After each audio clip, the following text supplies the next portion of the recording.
Baiklah, perkongsian pada kali ini adalah berkaitan dengan panduan mengisi deskripsi tugas di Hermes yang terkini dan juga mudah dan pantas bersama dengan Cikgu Khalijah Latif.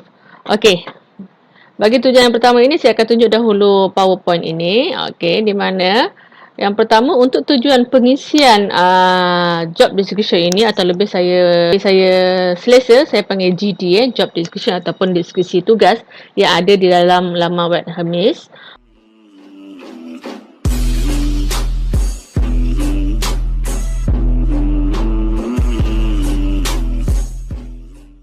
Baiklah, keperluan yang utama untuk mengisi GD ini, rakan-rakan perlu mendapatkan template GD rakan-rakan di dalam link yang telah saya kemukakan di bahagian bawah ini. Hanya perlu klik sahaja dan download GD yang berkaitan dengan penjawatan rakan-rakan. Yang seterusnya, bolehlah kita mula memasuki laman Hermes kita dengan memasukkan ID pengguna dan juga kata laluan.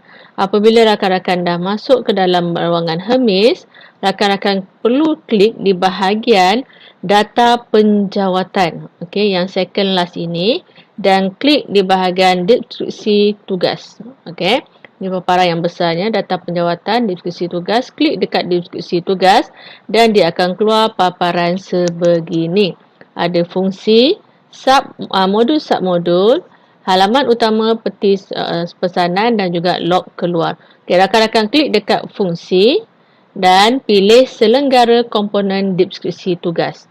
Apabila rakan-rakan klik di sana dan dia akan bawa satu paparan di mana ada wajah rakan-rakan bersama nama dan juga status. Bagi yang pertama kali, dia akan tulis di situ deskripsi tugas belum wujud. Jangan risau, jangan jangan kalut. Kita just klik dekat bahagian nama kita. So, dan kita boleh terus buat. Apabila deskripsi ini tulis draft, maksudnya itu adalah kali kedua rakan-rakan membukanya. Okey. Sekiranya tiada nama penyandang ini, tiada warna biru, rakan-rakan bolehlah menghubungi PPD rakan-rakan untuk mengaktifkan job description bagi penjawatan rakan-rakan. Baiklah, seterusnya saya akan terus pergi ke laman web kita. Kini, sekiranya kita membuat carian mengenai job description Hermes dan terdapat banyak panduan yang telah disediakan, yang telah rakan-rakan kita sharekan untuk kita. Dan kali ini saya cuba untuk menghasilkan panduan yang mudah dan ringkas untuk rakan-rakan dalam mengisi job description di Hermes rakan-rakan. Okey, di dalam blog saya telah membuat satu post mengenai keperluan asas untuk mengisi deskripsi ini, di mana di dalam itu ada rak dokumen yang mempunyai surat arahan pengisian GD, deskripsi tugas bagi PPP di bahagian KPM dan juga sedikit slide yang telah dikongsikan untuk kita, taklimat dan juga panduan penggunaan job deskripsi ini. Dan sekiranya kita telah memahami apakah kepentingan untuk mengisi GD ini, rakan-rakan bolehlah mendownload job description template GD yang telah saya paparkan tadi di link yang telah diberikan di dalam blog ini. Okey, apabila rakan-rakan klik di dalam tiny.url.com ini, rakan-rakan akan dibawa ke dalam paparan Google Drive. Okey, dan seterusnya rakan-rakan pilih di manakah GD rakan-rakan. Sekiranya rakan-rakan adalah guru akademik biasa, klik di bahagian drive yang pertama ini dan kita perlu cari ataupun kita perlu download drive yang terlibat. Okey, sebagai contoh saya bagi yang inilah guru akademik DG41 hingga 54. So, saya klik di sini. Saya right click dan saya klik download. Setelah mendownload GD tersebut, rakan-rakan boleh buka di Word seperti biasa. So, ini adalah paparan yang telah kita download tadi. Di mana di sini adalah deskripsi tugas guru akademik bagi grade jawatan DG 41, 44, 48, 52 hingga 54. Dan kita akan gunakan deskripsi tugas ini untuk mengisi Hermes kita. Untuk mengisi deskripsi tugas kita di dalam Hermes. Apa yang ada di sini adalah yang pertama mengenai tujuan perwujudan jawatan, accountability dan juga tugas-tugas utama, bagi Digi 41 hingga Digi 54. Seterusnya, untuk dimensi, kelayakan akademik dan juga ikhtisas, kompetensi bagi Digi 41 sehingga Digi 54, pengalaman bagi laluan time base Digi 41 hingga Digi 54. Sekiranya rakan-rakan adalah guru cemerlang, boleh ada maklumat di sana. Setelah kita mendownload job description tersebut, bolehlah kita mula mengisi di dalam Hermes secara online ataupun atas talian. Baiklah, langkah pertama untuk mengisi job description di dalam Hermes adalah kita perlulah login masuk ke dalam Hermes kita, gunakan ID pengguna dan juga kata laluan yang betul dan klik hantar.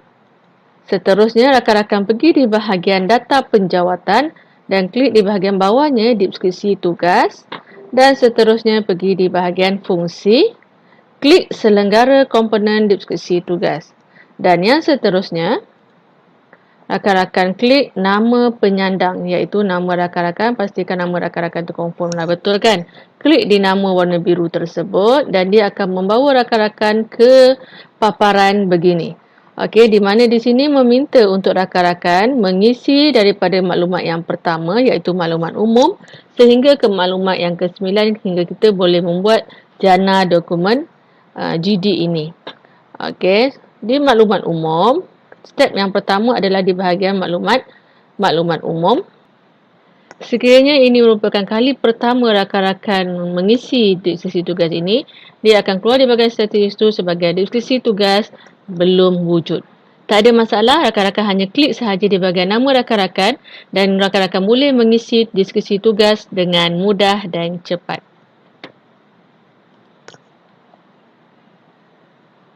Apabila rakan-rakan klik nama rakan-rakan, dia akan keluar paparan di sini, di mana di sini ada 9 maklumat yang perlu kita masukkan, di mana yang ke-9 adalah untuk menjana dokumen yang telah deskripsi tugas yang telah kita masukkan bermula daripada maklumat umum.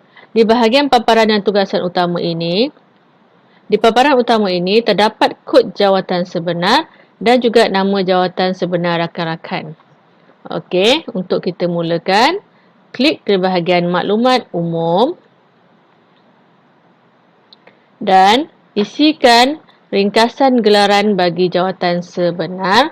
Bagi kita guru akademik, kita perlu menulis GA. Ini adalah berasal kepada ringkasan yang telah dikeluarkan oleh pihak Hermes. Dan seterusnya, grade GD adalah yang paling rendah. Dan seterusnya, bagi bidang dan juga sub-bidang adalah bagi pegawai-pegawai AKP yang ada di sekolah-sekolah harian biasa. Sekiranya kita sebagai guru PPP tidak perlu untuk mengisi dan biarkan ia kosong dan klik kemas kini. Klik OK. OK. Okay, so maklumat kita sudah terisi dan seterusnya kita pergi ke bahagian tujuan penjawatan jawatan. Okey, jika dilihat sini ada satu tujuan penjawatan jawatan. Cara untuk mengisinya mudah saja rakan-rakan. Sebagai contoh, saya klik kemas kini. Okey. Saya jadikan dia sebagai dua paparan daripada template job description ya. Okey. Ya, sama. Daripada template job description, rakan-rakan boleh adakan rakan-rakan dapat melihat di paparan yang kedua, tujuan penjawatan ini. Mudah saja, rakan-rakan just highlight semua. Tekan Ctrl C ataupun right click copy.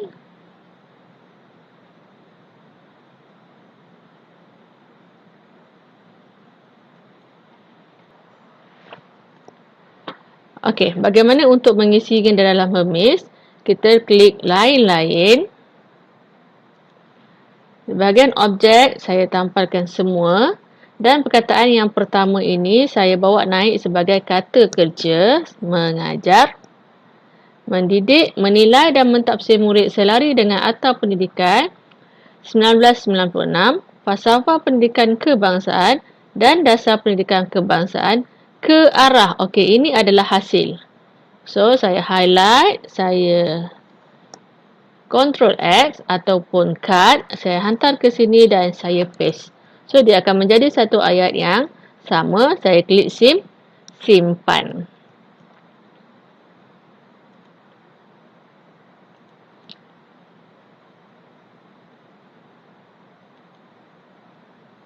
So, rakan-rakan boleh lihat di situ tujuan pewujudan jawatan adalah mengajar, mendidik, menilai dan mentafsir murid selari dengan atap pendidikan, falsafah pendidikan kebangsaan dan dasar pendidikan kebangsaan ke arah memperkembangkan potensi individu secara holistik. Di mana kata kerja, objek dan hasil kita hanya perlu copy dan paste daripada template GD yang telah disediakan. Baiklah, seterusnya kita akan pergi ke bahagian accountability.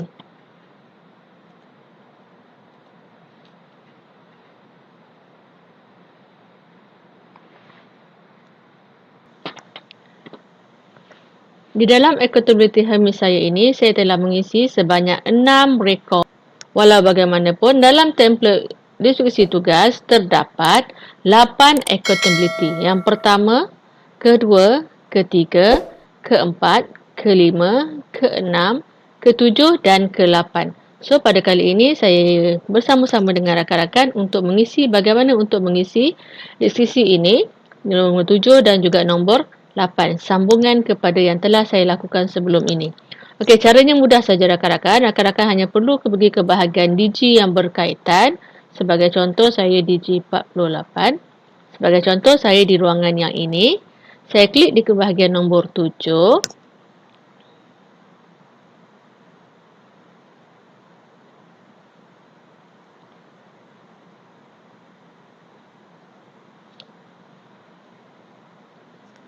Highlight dan Ctrl C untuk copy. Dan saya pergi di bahagian Hermes. Saya klik tambah. Saya masukkan kata di bahagian objek seperti tadi. Objek. So, saya tandamkan nombor 7 ini. Kata kerja dia adalah melaksanakan. So, saya klik di bahagian pilihan melaksanakan. Sekiranya tiada melaksanakan, kita boleh klik lain. Tapi saya rasa ada melaksanakannya. Sekejap ya. Saya cari dahulu. Melaksanakan. Yes, ada. So, saya klik melaksanakan. Saya buang perkataan melaksanakan di bahagian objek. Dan saya klik untuk mencapai matlamat yang ditetapkan sebagai di bahagian hasil. Okey. Seterusnya saya klik simpan. Saya klik OK. Berjaya disimpan. OK. So, seterusnya kita perlu masukkan tugas-tugas utama yang terdapat di dalam kata melaksanakan tugas-tugas sampingan berkaitan kurikulum, co-kurikulum dan hak ehwal murid untuk mencapai matlamat yang ditentukan. Okey, untuk kemudahan rakan-rakan, saya biasanya akan buat dua skrin dalam dua paparan dalam satu skrin. Saya akan double klik dan saya kecilkanlah. Yang ini pun saya double klik. Saya kecilkan sedikit. Okey. So, saya buat begini. Okey, so tugas yang pertama adalah melaksanakan ini. So, saya akan copy yang A ini, melaksanakan pendaftaran dan perekrutan pelajar. Ctrl C. Saya tambahkan tugas utama yang pertama. Just melaksanakan pendaftaran. Saya klik tambah lagi. Saya klik sahaja yang kedua. Ctrl C. Okey. Tambah lagi. Ada C lagi.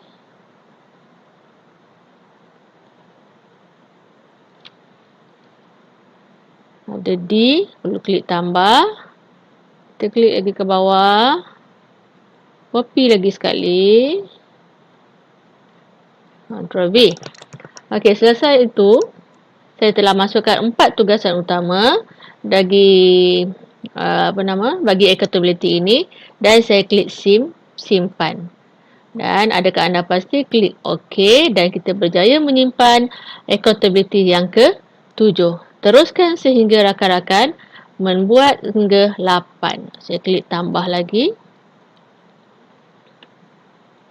Kali ini membimbing pelaksanaan. So, saya pilih. Saya Ctrl C.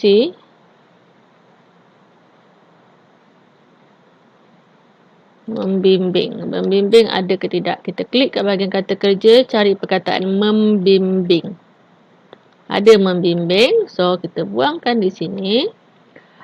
Ke arah ini akan jadi hasil. Dan klik simpan. Kita berjaya menyimpan dan klik OK.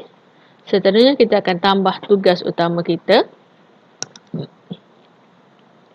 Biasanya saya akan ambil huruf yang pertama saya akan type. Saya tambah. Okay, kenapa saya buat begitu ya? Saya akan buat contoh yang untuk yang B ni saya tak type. Saya just copy semua, merancang cadangan jalinan dan jaringan dalam perkongsian pintar. Saya Ctrl C dan saya Ctrl V. So dia akan ada A dengan B ni. So saya nak kena buang tu saya tak suka. So saya buat macam itu. Saya klik tambah. So rakan-rakan punya cara bagaimana untuk copy paste maklumat tersebut. Dan yang terakhir adalah melestarikan hubungan. So Ctrl C, melestarikan hubungan. Okey, klik simpan. Ada 3 tugasan utama bagi accountability yang ke-8 ini bagi grade saya lah. Okey, so dah ada di situ, dah adalah 8. Dan seterusnya bolehlah kita beralih kepada di bahagian dimensi. Okey, di bahagian dimensi ini kita klikkan grade jawatan kita dan kita masukkan bilangan murid yang telah dipertanggungjawabkan. Caranya mudah sahaja. Rakan-rakan hanya perlu copy dan di bahagian ini bilangan murid yang dipertanggungjawabkan bagi setiap kelas mata pelajaran masa PDP mengikut SPI yang sedang berkuat kuasa, kelab dan persatuan dan badan uniform atau sukan atau permainan yang telah dipertanggungjawabkan. So ketiga-tiga dimensi ini akan kita masukkan ke dalam ini. Okey, caranya senang saja. Saya contoh, saya klik kemas kini. Kita klik bahagian lain-lain. Masukkan, copy paste dari tadi kan. Dan hanya masukkan kelas, bilangan orang murid, koma, kelas lagi sekali, dan bilangan orang murid. Begitu juga dengan masa PDP. Masukkan kelas dan juga waktu kita dalam kelas tersebut, dalam jadual waktu kita. Di mana minimum adalah 22 waktu dan lain-lain adalah bagi kelab persatuan. Masukkan guru sebagai guru penasihat bagi kelab-kelab persatuan co-curriculum di sekolah. Selepas itu, rakan-rakan klik simpan.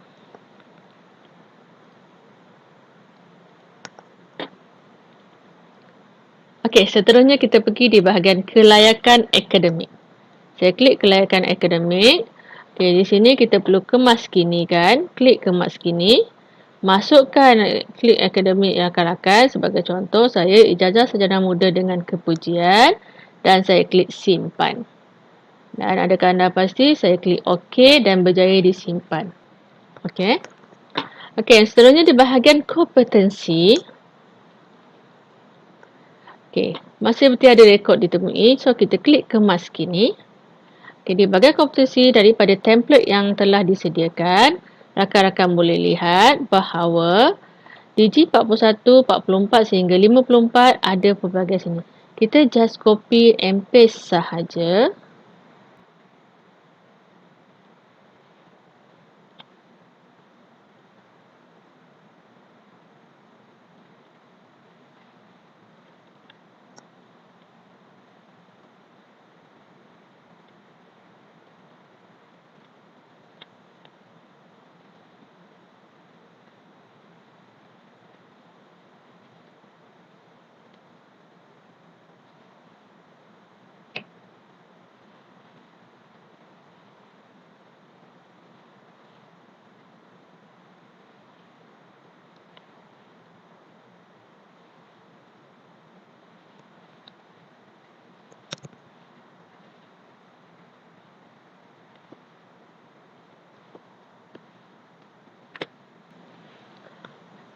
Okey, selesai kita copy and paste bagi kompetensi ini dan kita klik simpan.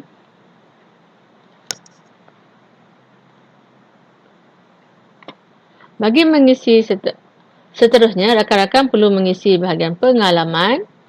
Klik kemas kini. Bagi bahagian pengalaman, rakan-rakan perlu mengisi sekiranya rakan-rakan Digi41, rakan-rakan perlulah minimal sebagai 0 tahun bagi perkhidmatan pendidikan. Bagi Digi44, tidak kurang daripada 8 tahun, Digi48, tidak kurang daripada 8 tahun Digi44 dan seterusnya. So, kita pergi ke bahagian Hermes, klik kemas kini. Berada dalam, ini saya berada dalam grade Digi44. Pengalaman saya, tempoh pengalaman saya 8 tahun. Hanya tempoh pengalaman 8 tahun dan saya klik simpan. Okey. Okey, seterusnya pergi di bahagian pengesahan. Okey. Kali pertama tiada pengesahan, pegawai pengesahan ini kita klik di bahagian ini.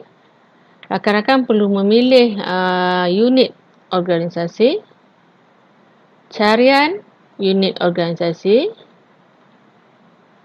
di sekolah saya sendiri. Okey, so di sini adalah pilihlah pegawai-pegawai yang terlibat untuk rakan-rakan punya pengesahan. Begitu juga dengan kelulusan. Setelah kita memilih pegawai untuk pengesahan dan juga pelulus kita klik hantar. So, itu sahaja perkongsian saya untuk pada kali ini. Semoga memberi manfaat kepada rakan-rakan di sana. InsyaAllah, jangan lupa tekan button subscribe dan juga like bagi video saya ini, dan sekiranya rakan-rakan mempunyai cadangan untuk video tutorial yang akan datang ataupun perkongsian-perkongsian yang lebih menarik, dipersilakan tulis di bahagian ruang komen. Semoganya yang lebihnya adalah daripada Allah SWT, yang kurangnya adalah daripada saya. Semoga memberi manfaat kepada rakan-rakan di luar sana. InsyaAllah. Assalamualaikum warahmatullahi wabarakatuh. Adios.